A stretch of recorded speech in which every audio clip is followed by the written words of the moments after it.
Welcome, everyone, to the Revolutionary Man podcast, the show where we challenge men to redefine success, to lead with integrity, and to create a lasting impact. And I'm your host, Alan DeMonso. And today we're going to talk about a word that most men instinctively want to resist. And that word is surrender. Now, I'm not talking about giving up or backing down. I'm talking about surrendering to something much greater, to God, to truth, to the fact that our ego is often the biggest obstacle in our path. You know, the world tells us that surrender is weakness, but if I told you that surrender is actually our greatest tool in our arsenal, wouldn't that be great? And so what men need to learn is to surrender. We need to learn how to surrender our pride, surrender our control, and surrender our outdated beliefs. And when we do that, then we can unlock a power far beyond anything that we could ever comprehend. And so in this episode, I'm going to break down why surrender is not about losing. It's about choosing. It's about choosing growth over stubbornness. It's about connection over isolation, about peace over internal chaos. And if we ever felt that control with vulnerability, with that letting go of this weight that we've been carrying, I think this episode is going to be for you. So stick around. It's a conversation worth us having. And it's going to change everything in our lives if we truly come to understand what it is we're talking about today. So if you've ever wrestled with control, pride, or the fear of being vulnerable, I want you to take action right now. I'd like you to take a moment and hit like and subscribe to this podcast, and to drop a comment telling me what's the hardest thing for you to surrender.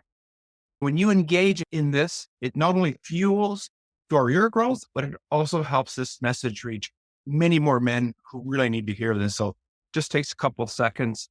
Do us all a favor, hit like, subscribe, and then let's keep this conversation going. With that, let's get on with today's episode. The average man today is sleepwalking through life, many never reaching their true potential, let alone ever crossing the finish line to living a purposeful life. Yet, the hunger still exists, albeit buried amidst his cluttered mind, misguided beliefs, and values that no longer serve him. It's time to align yourself for greatness. It's time to become a revolutionary man. Stay strong, my brother. Welcome back to the Revolutionary Man podcast. I have a few questions for you today as we get started in this episode. What belief or mindset are you still holding on that's no longer serving the man you want to become? Another question is, what was the last time, or when was the last time you chose control over connection? And what did that cost you? My final question for you is, if you could surrender your ego today, what kind of freedom might you have on that other side?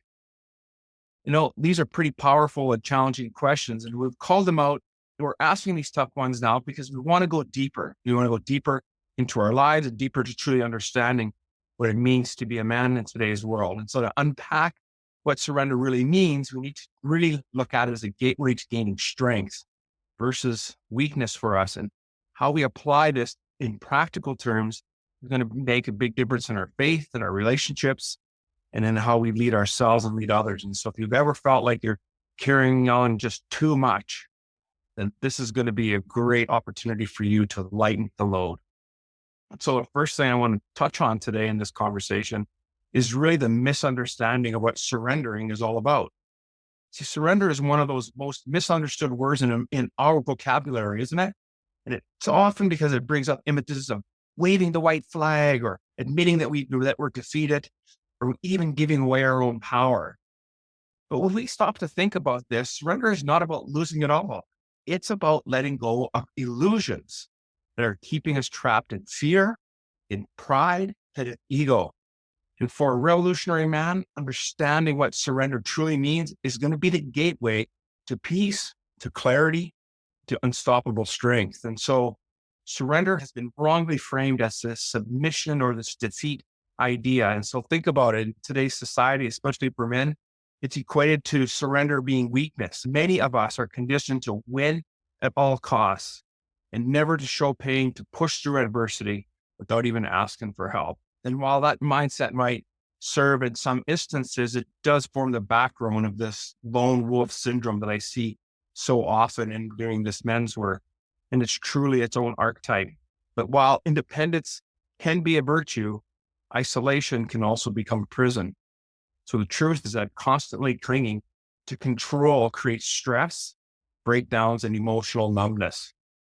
So how could we apply this in today's world? I just want you to consider that regardless of what level of leadership you're on, if you're a high level executive who always needs to have the last word in a meeting, maybe that's not the great way to go. Maybe that happens in your personal life as well. But that if that is happening, it's our refusals to let others lead, or offer other ideas. We'll start to build resentment and disengagement, not just in our teams around us, but also within our families. And so over time, we're going to struggle as leaders. Our leadership is going to start to erode. It's not because we lack skill, but it's because we have an inability to surrender control. And so once we learn to trust others and release the need to dominate, collaborations is going to really start to increase, and we're going to expand our abilities to really move the needle forward in our lives. And so why do we have this? Why is this have this misconception about surrender, and how is it keeping us stuck today? When you think that surrender is like failure, then our fight battles, when we start to get into fighting our battles, it's where we're never going to begin with us ourselves, right? See, we try to control everything else around us. We try to control our spouse, our coworkers, our outcomes. And really what we're doing is we're creating a lot of unnecessary tension. And so if you ignore this feedback, you're going to suppress vulnerability, being vulnerable. And then before long, what we're going to find is that there's going to be walls built so high that you're not going to let anyone in, including God.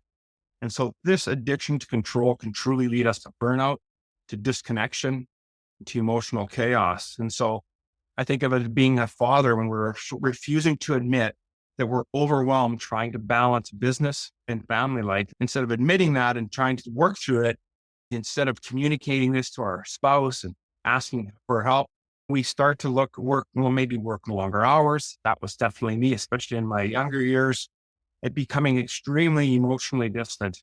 And when we do that, guess what ends up by happening? Our family starts to be neglected. Then our health starts to decline because we're not taking care of ourselves. And the moment that we surrender to the idea that we have to do it all alone, then we can admit that we need support. Then we can begin to rebuild the very relationships that we are so afraid of losing. And so the shift begins when we start to redefine what the world looks like around us. Surrender, again, isn't about submission. It's about strategic release. It's like saying, I'm choosing to let go of what no longer serves me. I'm going to let go of my pride, my fear, my need to be right, so I can make room for clarity, for growth, and maybe even a little divine guidance or inspiration. Wouldn't that be great? So when we start to redefine surrender, it helps us shift from being this ego-driven troll to being more God-aligned. We have a different type of leadership, and surrender then becomes less about weakness. It's about wisdom with strength that's attached to it. And so just think about how you can apply this in your life. As entrepreneurs facing business, we need to be prepared to pivot. And if we spent years building a company and our identity is going to be tied to that, and then the company just isn't working any longer, then we're going to need to force to either do one of two things: continue down this path, or we may need to surrender the truth that it's time for myself to evolve so that the company can evolve. And when we can do that, then we can let go of our ego and we can embrace that change is okay. Then we can create space for innovation. We can create space for growth. Now let's think about that in our family life. The same thing happens in our family life. If we choose to look at and be honest with ourselves about how well we are showing up as fathers and as husbands and as brothers, then we can start to look at how we can evolve and change. And when we do that, then things in our life work out much better. And so surrender is truly misunderstood, I think. And because we've seen it through this lens of defeat, but it is, when we think about it, in reality, it isn't. It's a deliberate, courageous act as an element of us letting go. And when we do that, or if we're going to be that man who's going to decide to cling to control, then we're going to stay stuck in our cycles. We're going to stay stuck in the areas of our life that we're looking to evolve in. But the man who chooses to redefine surrender as a strength, now he can take this and become who he's truly trying to evolve into. And so we can let go of the things that no longer serve us, and we can get back on mission. And when we just do that, we can step into our power, and then we can really truly be self-made and God-given. So that's really the heart of where true leadership resides. And I like this quote: surrender is the intersection where the divine takes over what the ego cannot handle. So let's talk about what surrender means in terms of faith. When we say to surrender to God, this isn't a retreat either. It's truly a return to power. And for many of us as men, especially those who carry the weight of being a provider and a leader and a protector, faith can become a backup plan rather than the foundation. But when we choose to surrender to God, it isn't about a passive dependence. It's the ultimate act of trust. It's a power in getting something greater than us to guide us. And we let go of trying to take control of every outcome, then we can begin to live and lead from a place of spiritual strength rather than from emotional strain. And this is a really hard lesson for me to learn. And I continue to evolve and grow in this particular aspect for sure. And so when we think about it, as men and people in general, we crave certainty.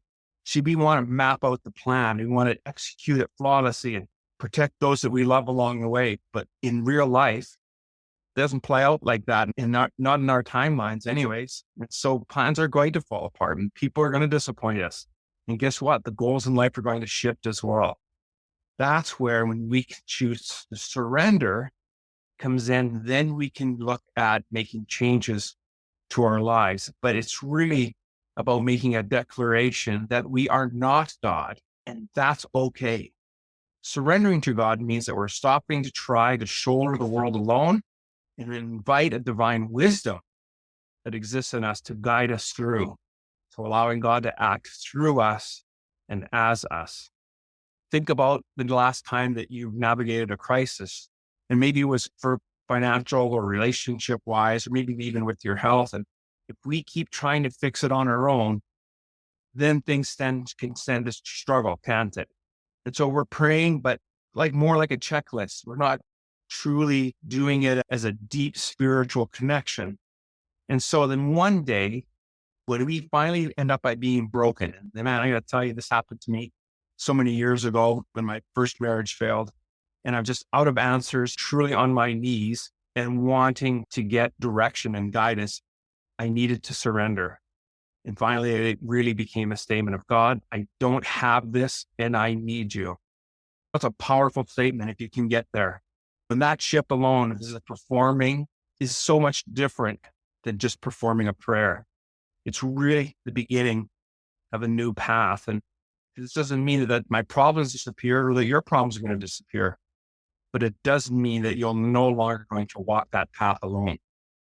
And so when we think about how surrender can also build trust and spiritual clarity, to consider that surrender doesn't mean silence. It means stillness.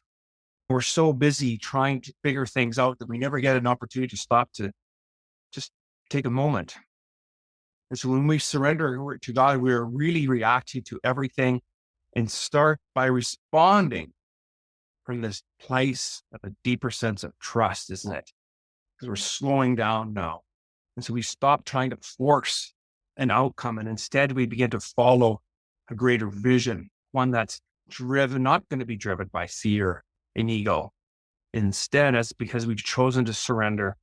Surrender redefines, it helps us to really become much more discerning in the next steps that we're going to take in our lives. And if we're quiet enough and still enough, we may even start to hear God's voice over our own loud chatter.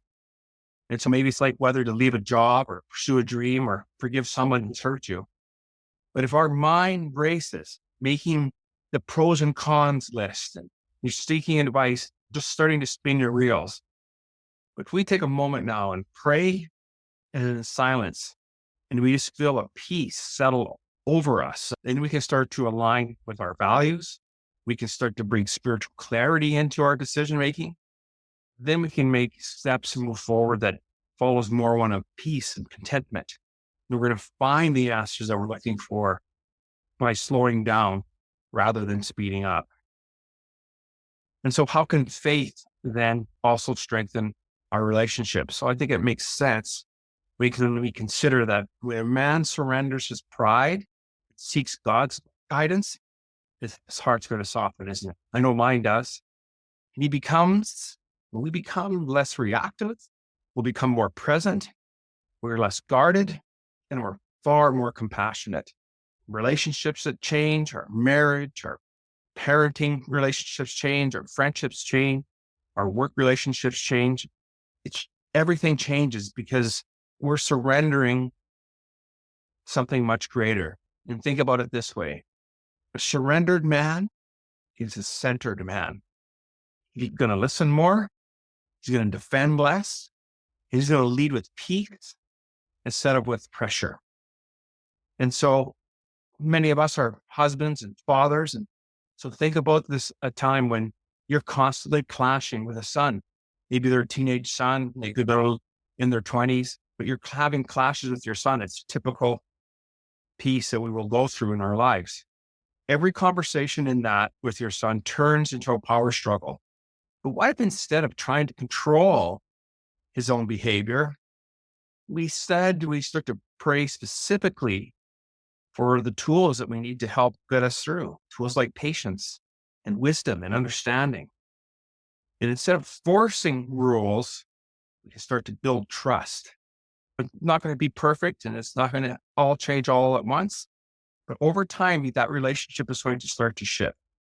It's not because the son had changed first, but it's because we as fathers surrendered to the need to be right and have embraced the call to be present.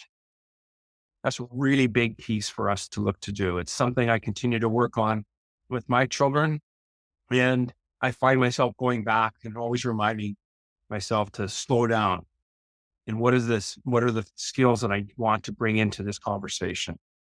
Sometimes it works out really great. And other times I need more practice, and that's okay. That's what it is about being men today, isn't it? It's about getting in the game and getting off the bench, and getting on there on the ice, stick handling our way through some of the most difficult challenges. And so when I think about the second point is about surrendering to God, it's not just a one-time event, truly. It's about a daily discipline. It's waking up each morning and saying, I trust you more than I trust my plan. Faith doesn't remove responsibility for us, right? We still have to take responsibility and take action, but it does redefine it, doesn't it? And so it teaches us to lead not from pressure, but from purpose. And all the work we do here is about how to lead with more purpose.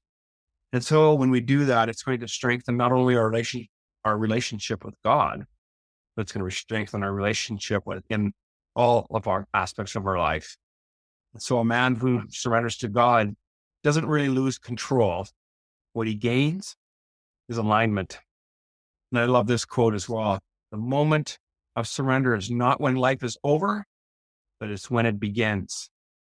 That's Marianne Williamson. And it's true in so many ways, isn't it? So let's look at a third point here. Let's talk about surrendering the ego. Man, this is one that I'm constantly working on. And I'm sure if you're listening to this episode, you struggle with this from time to time as well. For most of us, ego is our default operating system, isn't it? It's the internal voice that says, I got this, even when we know we don't. And it tells us to go figure it out on our own and never to show weakness and to defend our worth at all costs. Because the ego is really protective. It's trying to save us and keep us safe, but it's also very much limiting us. And surrendering the ego doesn't strip us of our strength. It just strips all the illusions that we have about life and how we can live a more authentic and grounded self. Stop to think about that. Ego is going to be the loudest liar in that room. Ego is going to whisper things like this. Don't ask for help. Makes you look weak. Don't say you're sorry. You're going to lose power. You already know enough. No need to listen. These are the lies, and these lies are subtle, but they also drive isolation, resistance, and stagnation. And the ego is always going to be fueled by fear, the fear of being seen, the fear of being wrong, the fear of not being enough. I'm going to tell you, this is one guy that I struggle with, and we go to battle on a regular basis. And while the ego may pretend to protect us, it's actually keeping us disconnected from real growth and real intimacy. So think about it. You've probably had this experience that you're consistently being defensive. Maybe certain feedback is coming to you. Whether that comes from work or it's from your spouse at home, the near knee-jerk reaction is to justify it, to deflect, and to criticize. But when we surrender our ego, we're going to start to listen. We're going to listen maybe with some curiosity. We're going to listen instead of judgment. And we're going to begin to ask, what is the truth within this feedback? Maybe how can I grow from this? Just that little shift alone can really help us transform our leadership and our relationships. And so how can the ego, or how does it truly block our growth? Ego thrives on identity and image, doesn't it? It will cling to outdated beliefs. It's going to stay with unhealed pain, and it has these self-protective patterns are just going to help you keep you feeling safe. But safe isn't the same as strong, is it? See, a man who refuses to surrender his ego stays stuck in performance mode, doing more, proving more, but feeling less fulfilled. The ego makes us feel reactive instead of reflective, combative instead of collaborative. And so when we think about when ego starts to show up, I think about in my life, right? When my career start to change, even though I might be miserable, because my identity is so tied to maybe a job title, that I'll be afraid of what people are going to think if I walk away from that title, or I walk away from something else, or if I fail trying at something new. But when we can surrender our ego, then we can let go of this needing to impress people or maintain some idea or some image. If we do that, then we're going to find out that it's not really, again, of a loss, but we get more connected to our purpose. And so there's freedom in us letting go. There's a distinct power in our ability to say, I was wrong, or I didn't have it all figured out. Man, that took me a long time to figure that out as well. But humility isn't a sign of weakness either. It's truly a sign of emotional maturity. See, when you let go of ego, instead of trying to be right all the time, or always needing to be in charge, or wanting to appear strong, we're actually becoming more grounded and more respected when we can admit when we're wrong, when we can admit there's things that we can change about ourselves. And so surrendering the ego opens the door to real connection to God, with others, and especially with ourselves. And so always being mindful of when the ego is showing up, and think about opportunities where maybe you've always kept your emotions all bottled up. And so you become emotionally distant from your wife, maybe from your kids, and get this really deep inner sense of discontentment. But then if you start to stop pushing your own feelings down, you start becoming more honest with yourself. Then you can say that maybe you're feeling scared in this moment, or you feel like you're failing, or you're not. That little bit of surrender and vulnerability helps us become much more connected to the people that we care about the most. And it's really a breakthrough moment, can be a breakthrough moment for your marriage, for modeling strength to your kids. And so when I think about how loud and boisterous our ego can be, the truth is it can be quietened down. Then when we finally choose to quiet the noise of the ego and we begin to hear the voice of truth, voice of wisdom, voice of God, surrendering the ego isn't just an identity crisis, it's an identity clarifier. Think about that. We drop the idea of the ego. We can get much more clear on truly who we are deep inside. And I like this quote from Confucius as well. He says, "Who conquers himself is the mightiest of warriors." And isn't that so true? So I want to talk about Little story about a gentleman. His name was Mark. And on the outside, he looked like he had it all together. He's 45, he's married, father of two, executive VP of a fast scaling company. And his peers really admired his drive. His friends envied his income, and he mastered the art of keeping things moving. At least that's what it looked like from the outside. But inside, Mark was quietly crumbling. His marriage had become distant. His spiritual life was non-existent, and he carried a low energy, low grade anger with him that flared up during the smallest of things. Maybe it was his son forgetting homework, or a colleague missing a deadline, traffic jam on the way home. The problem really wasn't his job, it wasn't his family, and it wasn't even the pressure. It was his grip. Mark was always holding on so tightly to everything, his image, his ego, his need to control, that he couldn't see how much it was costing him. Then came the wake-up call. It was one afternoon, Mark walked into a leadership meeting, and for the first time in years, he couldn't fake it. He blanked out during a strategy session, his team noticed, his boss noticed, and afterwards, in the quiet of his office, Mark felt something crack, not just mentally, but emotionally, and he just wasn't tired anymore. He had been completely drained and empty. It was that night his wife asked him, "Are you truly okay?" And for the first time, he didn't deflect. He just shook his head. "I don't know who I am anymore." And it was the first time he was truly honest when these words came out of his mouth. And he realized in that moment that his needs to control everything, his success, his home life, even his relationship with God, had become a prison. And what he feared most, surrender, might actually be his only way out. So Mark was wise, though. He started small. Mornings used to begin with emails, performance metrics, and pressure. Now he started waking up 30 minutes earlier to sit in silence. He opened an old devotional. He prayed. He, of course, awkwardly at first, it'd been a long time since he had done that, but with the kind of rawness he hadn't allowed in years. He asked God for guidance, not for guarantees. He journaled, not to track progress, but to process pain. And slowly, something began to shift for him. He stopped trying to fix his marriage and started listening. He stopped showing up to work as a guy with all the answers and started asking better questions. He released his need to impress, started focusing on being more aligned with himself, and especially with God, with his values, and of course, ultimately with his truth. Surrender had become an anchor for Mark now. It was no longer a weakness. And if we fast forward 6 months from there, his wife noticed a softness in his tone and a strength in his presence. His son started opening up to him again at work. He was really respected, not just for his results, but more so for his humility and his emotional intelligence. He had traded pressure for peace, control for clarity, and ego for connection. And the most important part, he had lived his life the way he wanted to, on his own terms. It didn't fall apart, even when he surrendered. It started to come together, actually.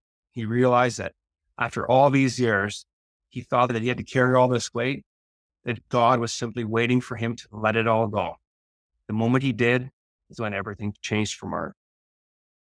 Now, Mark's breakthrough didn't come from achieving more. It came from surrendering more. And he stopped trying to prove he was enough and started living like a man who already was. His transformation wasn't dramatic, and it sure wasn't loud, right? It was scared. It was steady. It was deeply rooted in letting go of whatever didn't serve him and returning to the things that had served him, things like his faith, his family, and his foundation. That's a great story, but I want to leave you with a few practical tips today on how you can surrender things into your life. So surrender, remember, isn't a one-time decision. It's going to be a daily discipline for us. It's not just about laying something down. It's about picking up a new mindset. So hopefully these practices will help you embody surrender in real time, so it becomes more of a lifestyle rather than just a concept. So each of these tips below that I'm going to give you here, they're all about actionable, repeatable, transformable ways for you to start to use surrender in your life. So start your day with a daily submission. So why is that important? See, the first thing you do in the morning sets the tone for the rest of our day, doesn't it? And so most of us launch into a task without even aligning ourselves spiritually or emotionally with it. And so starting our day by surrendering to God, your purpose or your higher values centers you in truth before the world can throw chaos into it. So just a word of caution. Most of us are either going to check our phones or our email before we check in with our souls. And so this is the type of reactive mindset instead of one that's being grounded. And so what I'm asking you to do is don't surrender to the world first before your feet hit the floor. If you have the habit of having your phone by your bedside, I recommend maybe putting that in another location. Set your alarm maybe 10 minutes earlier for yourself before you touch that phone. Like I said, sit in silence, prayer, ask God, what do you want from me today? And then what do I need to release so I can walk in maybe it's opportunities instead of grabbing the phone as well as to journal a phrase or insight that might come to you. Then you can proceed with your day, proceed from a more grounded place. And so creating this morning ritual surrendering makes a lot of sense, right? The short prayer, maybe a little breath work or meditation helps us get ourselves aligned for the day's action. So here's another thing to consider. So try to say, I don't know more often. And so why would I want you to do that? The ego thrives on needing to be right or having the answer. But real leadership isn't about knowing everything. It's about asking better questions and listening for deeper truths. And so admitting you don't know opens space for wisdom and connection and trust. Saying I don't know also provides an opportunity for your answer to evolve and to grow. And so sometimes we may come into that point where we feel like we need to fake confidence when we're unsure. And so this can really lead to poor decision making. And so it's okay to say that you don't know something. I mean, allowing somebody else to provide some input will help you expand who you are. Practical tip number 3 is to take inventory of the things that you're clinging to. Why is that important? We've talked about this entire episode about us having to surrender, and maybe we're not aware of the things that we're holding on to. And so for many of us, man, we're gripping so tightly onto something, so much control over it that we don't really understand what it is that we're holding on to. So control can be over an outcome. Maybe it's an unresolved guilt that we have. Maybe it's a worn out identity, a false belief. Identifying these pressure points is going to be your first step into being able to release them. And many times we tend to confuse control with responsibility. Anytime you catch yourself saying, my responsibility to do that, maybe question, is it truly your responsibility? And maybe some of it is, maybe not as much as you're thinking that it needs to. So when we cling to that type of control, this idea of responsibility, then we're really, truly going down the path of potentially burning ourselves out, building resentment, and we're really being spiritually disconnected. And so at the end of the day, as you do this task, write down 3 things that made you feel tense, made you feel anxious, or maybe even frustrated. And the question I'd like you to ask yourself is, am I trying to control something here? And can I release it? Even just a little. Maybe you can't let it all go. How about just a little? Just building this practice is going to help you be more self-aware. It's going to break this illusion of control that you may have in yourself. And the next practical tip is try apologizing first. Why is that going to be important? It's important because nothing tests our ego like conflict, right? So when we choose to apologize, even if it's only for our own tone or maybe our timing, anything that's on our part that we actually have control over, if we can model humility, emotional maturity, and strength, then we're going to surrender our need to win. And that will be what will allow us to repair what truly matters is happening in front of us. And so if we wait for the other person to apologize first, then we're just justifying our own behavior, aren't we? And so this is going to leave wounds that are going to stay open. And so think about a relationship where there's tension in your life, and then reach out and say, I've been reflecting and I want to own my part. I could have handled that a lot better. And you're not really excusing the other person here, right? You're just coming in and you're owning your part. And if you can do that, I think you're going to find that the relationships that were once struggling will start to find a new foundation to be built upon. And the next piece is to release an outcome or release the outcome. So when we do that, we can, instead of controlling the results, right? And so obsessing over how things should turn out leads us to feeling stress and disappointment, distraction, and we're really not present, are we? And so surrendering that outcome doesn't mean that we stop caring. It just means that we trust our role is to show up and not to manipulate that result that's happening. And so when we try to force timing or force the outcome, people and trying to force how people are to behave does not only just create unnecessary pressure for them and for yourself, but it also stifles creativity and flow. And I learned that with some colleagues at work in how they show up. The less control and pressure I put on them, the better that they respond.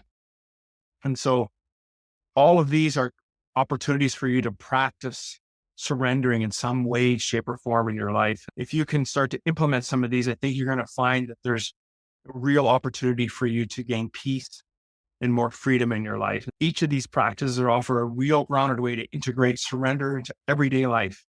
They're not really abstract. I don't think so. They're applicable. You can look for those opportunities. I think you're going to find you can make use of them.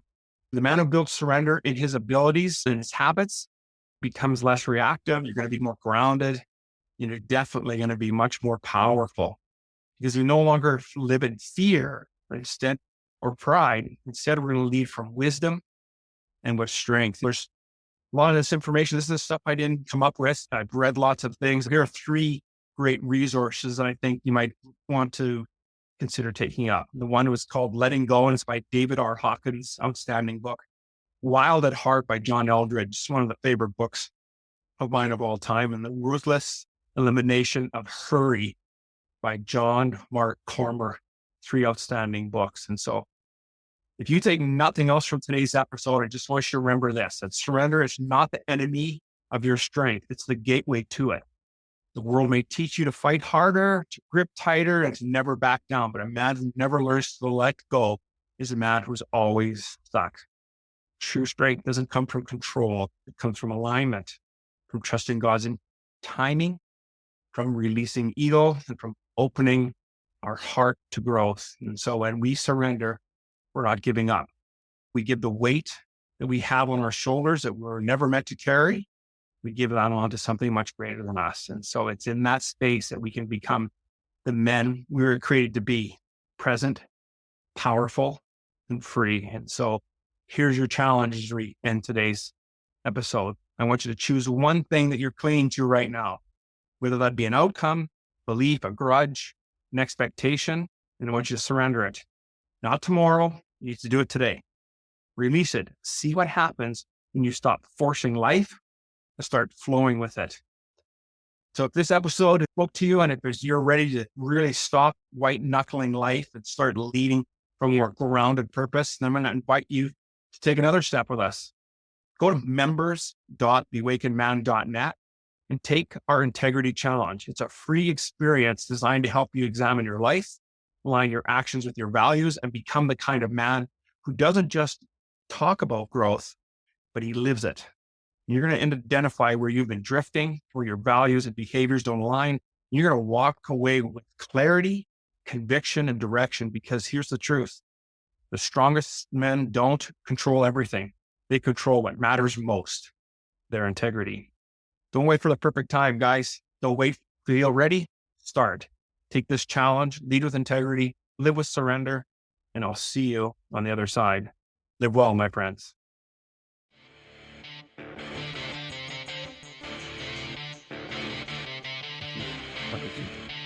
Thank you for listening to the Revolutionary Man podcast. Are you ready to own your destiny? To become more the man you are destined to be? Join the brotherhood that is the Awakened Man at theawakenedman.net and start forging a new destiny today.